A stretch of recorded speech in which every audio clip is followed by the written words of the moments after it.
dengan malam ya. Maka karena pilu itu mengalahkan kita, galau itu mengalahkan, sedih itu mengalahkan, dan juga gelisah mengalahkan.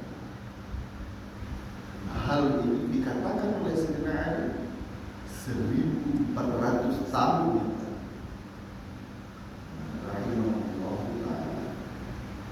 Itulah Sayyidina Ali. Kembali ke judul kita, pemuda-pemuda itu. Mudah-mudah ini mendengar mengalah ini.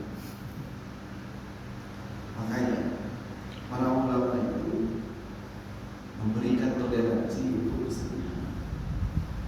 Tapi para ulama ini dalam menghadapi kesedihan, dalam menghadapi kegalauan dan kegelisahan itu banyak cara.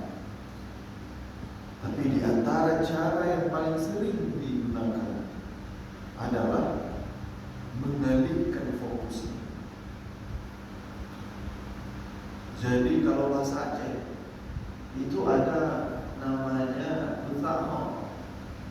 Kalau Butamo apa itu? Lu bunyi kan, lu kubur. Yang Butamo, bak ianya. Melampiaskan kemarahan. Bahasa Aceh itu namanya Butamo. Para ulama ketika dihadapi dengan permasalahan dunia, itu mereka mengalihkan dan melampiaskan sakitnya, marahnya dan sebagainya itu ke hal-hal yang positif. Hal positif itulah yang kita dapati sekarang sebagai ilmu-ilmu yang sudah tertulis. Banyak kasus-kasus para ulama ketika galau dengan istrinya, ketika galau dengan permasalahan di rumah, itu mengambil penanya dan menulis kitab. Salah seorangnya yang paling terkenal itu adalah orang dari Indonesia, dari Jampes Kediri. Tahu kan Jampes Kediri, Jawa Timur. Itu ada ulama di sana yang dilirik oleh ulama seluruh dunia karena pintarnya, masya Allah. Ulama siapa namanya? Syekh Ihsan Jampes, penulis kitab Sirajul Talibin Syarah Minhajul Abidin. Kitab itu bagus. Konon katanya Minhajul Abidin itu adalah kitab Sayyidina Al-Imam Al-Ghazali. Imam Ghazali dalam menulis kitab ini konon katanya Sayyidina Ali itu dalam menulis kitab Minhajul Abidin itu dengan ilham, dengan mata yang tertutup tapi menulis kitab. Memang isi kitabnya masya Allah. Kalau tak baca kitab itu kena ni. Ada kiban hita ada yang tepeh lah mati ni. Lagi kena yang oleh Sayyidina Imam Ghazali. Sebegitu barakah kitab Sayyidina Imam Ghazali. Tapi di Arab masa itu para ulama itu sukar dalam mensyarahkan kitab ini. Tidak mampu. Ulama yang di Azhar, di Yaman, kemudian di Hijaz. Tapi dalam mensyarahkan kitab ini mereka semuanya mengangkat tangan.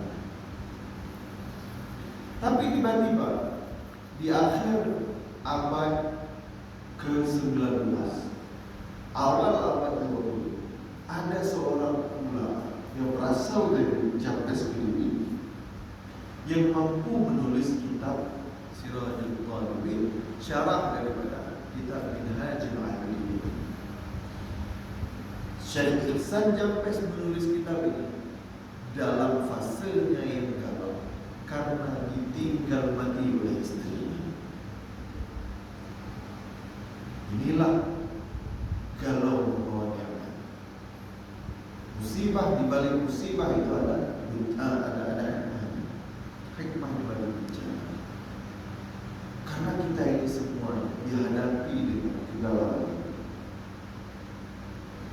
galau, pilu, gelisah.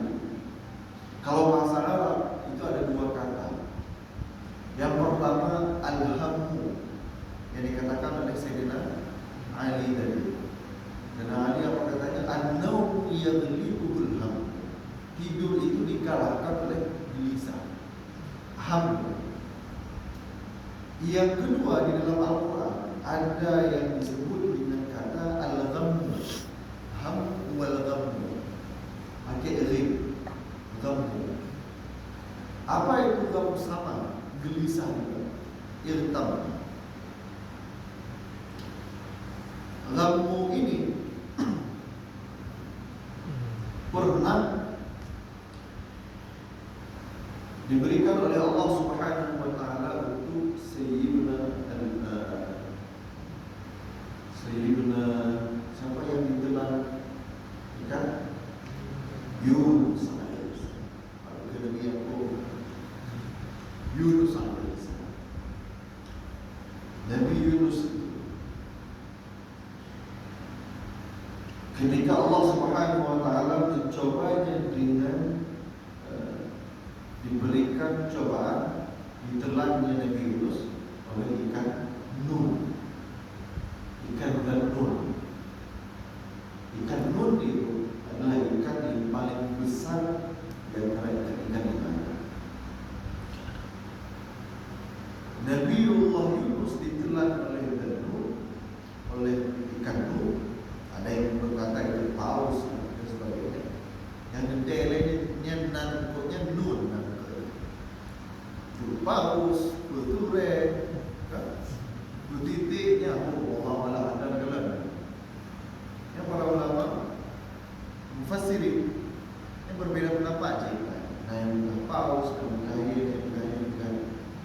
yang orang cek mufassirnya mengira ada dalam betul. Tapi dewa-dewa kalau kan yang lagi kamu boleh